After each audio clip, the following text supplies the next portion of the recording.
The whole point for me when I say that I'm a man on a mission is if you focus hard enough in finding solutions to problems and manage to kind of deploy the right level of influence to kind of gather people around you to address that problem, it probably get noticed, and that's maybe why those awards were coming.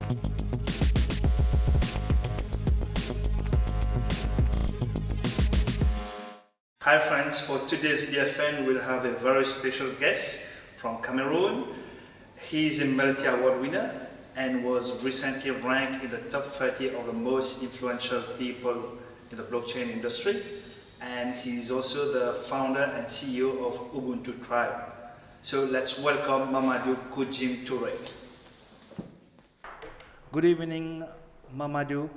How are you? I'm great, Benito. Thank you for having me. So thank you for accepting my request, to be interviewed on the BFN platform.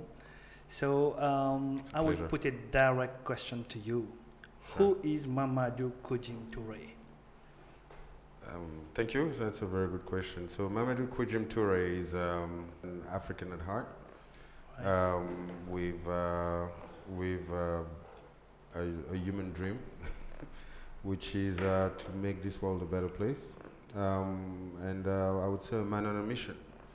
Great. So I think since I was born, I've always had this vivid vision and dream about working on solutions that could help improve people's life and also help emancipate people with a greater sense of freedom, independence, autonomy. And you are from which country?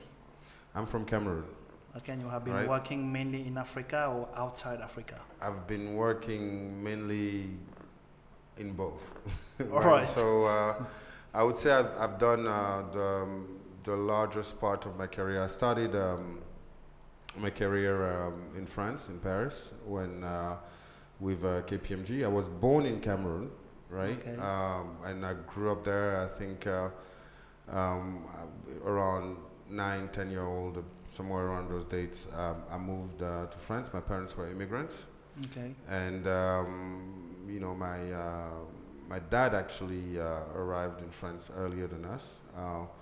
He actually was one of those clandestines that who took the boat or flew, at least got to Europe and into music, and then got my mother to come, and then me. So I was the son of an immigrant in France, and so did my high school there. Actually at 15, to tell a short story, which actually will also help you give you a sense of who I am by telling the story, is that the principal called my mother and say, "You kids shouldn't stay in this school." And my mom was a bit shocked and surprised and said, "He's top of his class. Why do you want to kick him out of this high school? I hope it's not because of his color, the color of the skin or anything like that." And the principal said, "Nothing like that. Your child is extremely bored in class. That's why he's so turbulent. So you need to send him to the school in Paris that will probably challenge him a bit more." And that high school is called Villegan. I think probably one of the 3 French Nobel Prize or Fields Medal winner came from that high school. So I was lucky and privileged. It was in Paris? Yeah, in Paris. Le lycée Villegan. I'm sure you might have heard of it. So, and then started my career in France with KPMG. And after that, worked investment banking with BNP Paribas. I decided to focus on Africa at the time, so from Paris. While most of my friends went to Goldman Sachs and all those fancy investment banks in London and New York, I wanted to give back and to help Africa. So BNP Paribas at the time, which was Fortis, which got acquired, had a unit focusing on Africa. So very young, then I started doing mergers and acquisitions on the continent, government advisory, project finance, sector restructuring across Africa. And I happened to, at the time, actually, my last assignment, which led to my next job, I was advising Aliko Dangote, which was a very interesting story because he was a trader mostly then, in cement, sugar, and so on, and he had that vision, which was to build the second largest cement plant in the world in Nigeria, and nobody, no one in the finance world around, international finance world actually believed that it could be done, and especially in a tough country like Nigeria. And he stuck to his dream. He came to see us and said, "This is what I want to do. I heard you guys had a strong focus on the continent and could look at innovative ways to structure financing." And we managed to raise the money for him. All right. And then the World Bank. To sum up, you're a seasoned professional then. Thank you. Many years of experience. I need to learn to be concise, I guess. Right. Thank you. You wanted my story, it's a long one. All right. And I tell stories, true stories, so. Exactly. Thank you for that. So I see that you will rank among the top 100 influential people in Africa. Okay, in 2012, you were identified as one of the 25 faces of the new Africa, considered as one of the top 10 most powerful men in Africa, received a distinction as a young global leader by the World Economic Forum. You were awarded the Pan-Africa Leader Award for institutional development, and you form part of the top 30 of the most influential people in blockchain industry. So tell us about what have you been doing all these years for you to be awarded all these. Okay, first it didn't all happen in 1 year, right? So, right. I mean, every year indeed, there was probably some kind of new award, I guess, that you listed. Yeah. The first thing I would say is don't believe the hype. I just tried to kind of do things differently and push the agenda. The whole point for me when I say that I'm a man on a mission is if you focus hard enough in finding solutions to problems and manage to kind of deploy the right level of influence to kind of gather people around you to address that problem, it probably get noticed, and that's maybe why those awards were coming. At first, I think the one thing that was consistent is the creation of Africa 2.0. So I'm the founder of Africa 2.0, which I started around 10 years ago now, and the whole point was Africa needed a vision, right? And at the time I was working with the World Bank, and I thought Africa needed to put together its own vision and its own agenda, and I believe that we could get the best and brightest minds of the continent to be put together under one umbrella to work towards designing that vision. And Africa 2.0 put a manifesto together. So we mobilized young leaders from around the world and from Africa and the diaspora. And we put that vision that we presented in Davos at the World Economic Forum and the African Union that got endorsed by 43 ministers of education. And down the road, what was interesting about Africa 2.0 is that the African Union, a few years later, came together with Agenda 2063, which was a 50-year vision for Africa. So I guess the level of influence that we've had in terms of setting the agenda, mobilizing leaders, and engaging with senior leaders to actually take action was probably noticed and got probably a few awards, I guess. The one, around, we saw ourselves as a think tank that does things, right? So in terms of design, implement, right? It's very much the same way as one would say we grow, we share, we act, and we leave a legacy. So we have that in common, definitely. And it pays off. Once you think of building that legacy, the legacy remains and people appreciate, I guess. All right, so I've seen that you have created Ubuntu Group, I think in 2017? I started in 2016, 2015, right.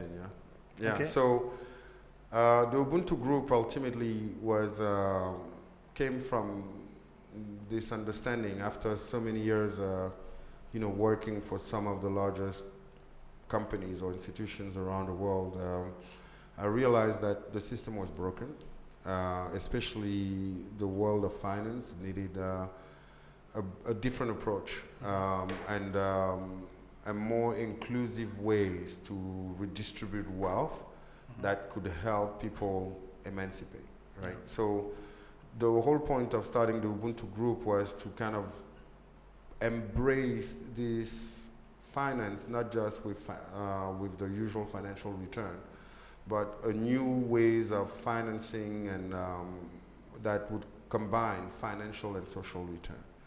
Why? Because ultimately, you know, it's like a flower, right? So if you think you just need water for the flower to grow, yes, it might grow, but if you have the right soil, if you have the right environment, etc., it will grow much better, right? So, and that's why I think we needed to reinvent finance, and I started Ubuntu Group. We started with Ubuntu Capital, with advisory services and investment, and this is very important because, and we chose the name Ubuntu because ultimately Ubuntu means humanity. It starts with I am because we are, and if you put humans at the center of your preoccupation, then you get the best returns you can ever look for. Yeah, that's true. So, can you tell us more about Ubuntu Tribe? So Ubuntu Tribe, which is the one that indeed that initiative that got me to be one of those top 30 people in the blockchain industry that you referred earlier. Yeah. Ubuntu Tribe actually is I would say our latest innovation and probably the most representative of the message and the new world that we want to build. Okay. So what we've put together is an ecosystem that allows people to access ethical gold digitally, right? But it's just beyond, you know, accessing a coin or anything. It's basically you create an ecosystem where communities can be built and trade with one another and exchange knowledge and all types of value. It is based on a blockchain. It is based on blockchain. Platform. Yes. So it's blockchain driven, and the whole point around blockchain is that it allows decentralized finance. It allows everybody to be able to participate in this global economy. Yeah, you're talking about financial inclusion, and many when we talk about 70% of unbanked people in Africa. Yes. That's huge. Think of this.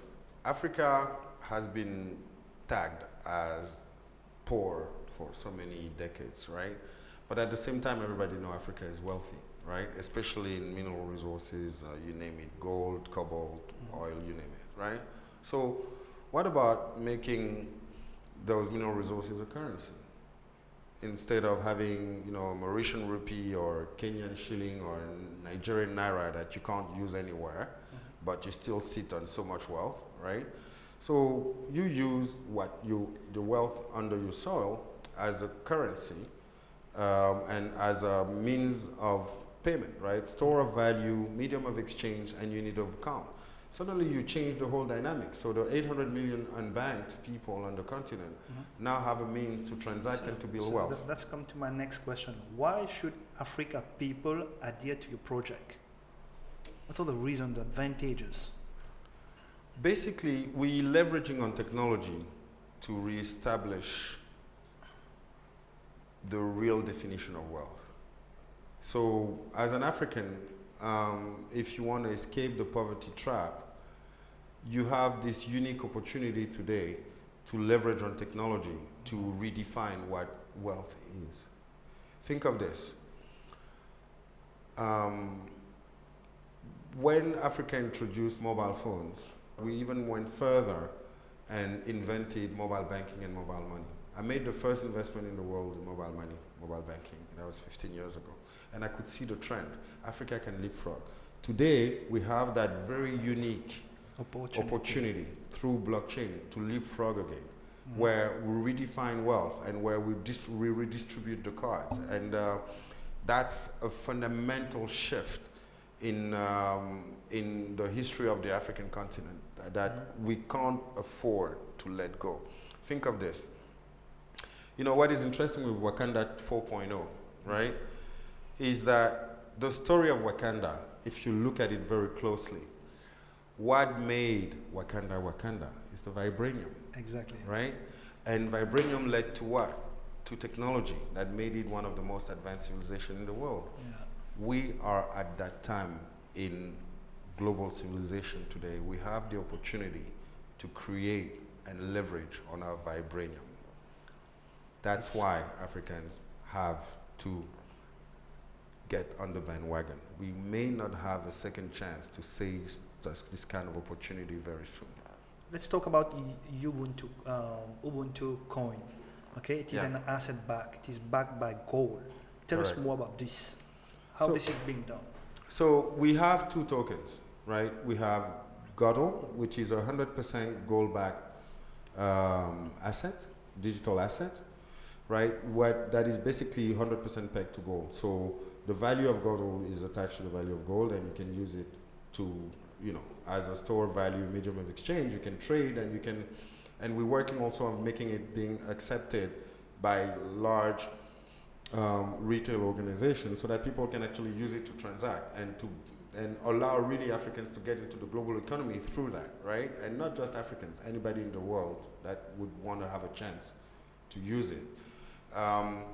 The second token that we have is the Ucoin, which is Ubuntu coin that you actually coined earlier, right? So that one is basically an investment tool. Is what I would call a tokenized convertible warrant. But to be more in layman terms, it's an opportunity for investors to buy them, and we use the funds to pre-finance artisanal gold mining and junior mines and small large-scale mines, or medium-scale mines, sorry, where we pre-finance the extraction of gold in exchange of a discount, right, on the gold that will be produced. This way, then we give back to the investors opportunity to get the gold after 1 year at 5%, and if they keep it for 3 years, they can get a discount of up to 15% of the gold. But more importantly, they always have the option after 3 years to convert this Ucoin into shares of the company. And that's really the whole innovative element here, is that you create a world where the consumer becomes the shareholder, where interests are aligned and where the economy is really shared across. And not only as you do that is the importance of our model where we promote ethical gold, which means that everyone across the value chain benefits.